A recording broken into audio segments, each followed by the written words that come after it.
Alright, today's video is actually going to be really easy. We're going to talk about changing spark plugs. So, this is my 2016, and luckily for the 2016, you can actually pull a spark plug pretty easily. Not only that, but it can be done without really having to remove anything. So, now, as you guys know, I have a modified NGK setup. Still using the factory coil, but this is a little bit better of a connector wire, and as well as the plug as well. Let me go ahead and pull that out. This can be done even if you have the factory setup. You can easily just pop that out. I'm just gonna move it out of the way, just like that. So what we're gonna be using today is a couple of different options. And as you can see, I have grabber tools, magnet, and then this is a special spark plug tool. It's got a magnet inside of it as well. It's got a swivel joint. That helps out a lot. And then you can even use just a regular 14mm socket with an extension, and we're using a 3/8 drive ratchet. So these we'll talk about a little bit later, because that'll be separate. With these, however, you can go ahead and pull the spark plug out, no problems. Easiest way to do it, lower this end first, and then you can attach this, then this, loosen it all together. But as I'll show you, what will end up having to happen is you're gonna have to go through, separate these two when you're pulling them out, and then you can just pop that out of there. So let's go ahead and pull it out. We'll take a look.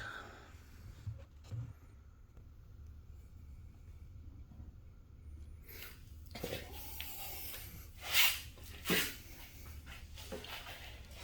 So I like to go ahead and get that set in there, just like that. Then I will take this, just like that. This part can be a little tricky because you gotta line it up a little. All right. This part's gonna be a little bit of force behind this. I'm just gonna, there it goes. And then depending on, you might be able to just do it by hand, which we can. There's a torque spec for this. There's a seal that typically you have to kind of crush down, especially if you have new spark plugs. No big deal. This one that I have right now is the iridium plug. I actually had this one in for quite a long time, and it's been great. I haven't had any issues with it. Okay, almost there. The threading is a little bit long, so don't be surprised if that takes you a little while. Okay, so from here, I'm going to separate that, and then we're going to see if we can get this in a drop down. So I'll use my little magnet tool, and there we go.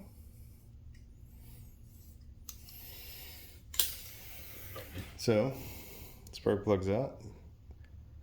Now it's a little wet, but that's because I ran the bike earlier today, and while I was doing that, I was basically trying to get some stuff figured out with my wideband too. Ended up having to clean the O2 sensor and some other stuff. I think something just kind of vibrated loose or something like that, but got that sorted. So, but the end of the plug's a little wet from the fuel, but that's just, like I said, I started the bike for a little bit, didn't let it run a super long time and shut it off. But what we're looking for, you want to look and see, is there a lot of soot or anything at the end of the plug? Is there a lot of signs of oil? which the threads look pretty good. The top as well looks pretty good. I don't see any major signs that there's been oil leakage collecting on top of that. And what you'll see is you want to look at the porcelain, make sure that's not cracked. It's okay to be discolored. Sometimes you'll see like a reddish color, sometimes brownish. If it's reddish, it's typically from additives that's added into the fuel. And what you really want is that strap. If that strap is a brownish color, that is pretty much the chef's kiss when it comes to fuel mixture. As you can see, mine's looking really good. If you start seeing white, like a hot blistering white, that means you're running lean. And in fact, sometimes you can run so lean that it will literally cook off the end of that strap right there, and you'll have all kinds of issues. So there's old methods where you ride your bike wide open throttle and then essentially shut it off. Then you check your plug. That's like an old carb thing, and kind of let you know where your jetting is. You can kind of do the same thing with EFI, and really just looking to see the condition of the plug. This plug has been in for probably 15,000 miles now. So take a look at that, make sure there's nothing crazy going on, and it's a radium plug, so for me, it's going back in. I've had zero issues with it so far. So dropping it back in, I'm going to go ahead and attach it just like that. What I want to do is avoid dropping it and doing anything with that strap, because those things are pre-gapped. As a side note, iridium plugs, you don't want to gap iridium plugs because the tip there is very sensitive. You don't want to mess that up. These come pre-gapped in the factory. Okay, so we are just going to pop that back in. Okay, I'm going to hold that, put the extension back on, and then strap her back in place. I caution you with how tight you put these on. Again, like I've mentioned numerous times, the cast metal in this thing is basically cheese, and you don't want to rip the threads out. Get that tightened up. You also don't want to cross thread this, because if you do, you're probably going to have to pull the head off. Alright, that's finger tight. Let's go ahead and get this tightened down.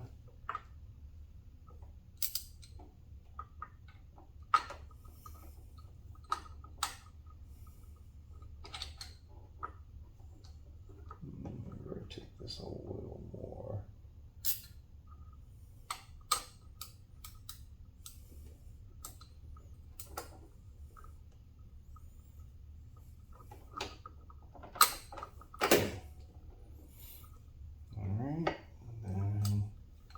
For this, I have to kind of hold the base a little, and then we're going to give it a good to go. And pop that off, bring this up, pop that out, and then pull that out. So this can be done. Socket and extension. We'll go ahead and pop it in there. I'm not going to remove it. I just kind of want to show you the clearances we're dealing with when you do it. You may not be able to get it fully, the extension fully seated on there, but it is pretty much flush at the very top, and then you can get that on, and you may not get it fully down. You just gotta kind of be careful, because look at the clearance with that, right? All Then you can just pop that off, and then exact same thing. Pull that out, hold on to the socket, and separate. And then out comes the 14 mil. Then make sure you reinstall your coil pack connector. All right, that's it.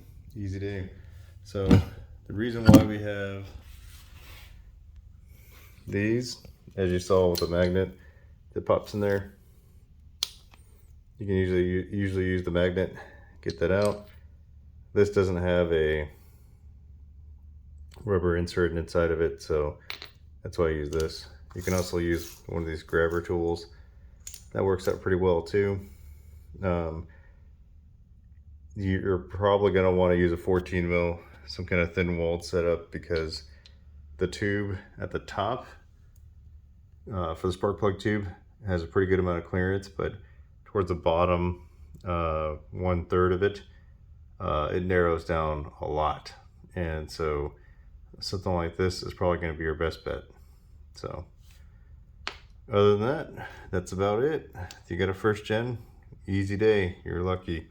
You got a second gen, maybe not so much. I'm pretty sure there's a lot more work required for that. So if you got any more questions, feel free to ask, but that's kind of where we're at.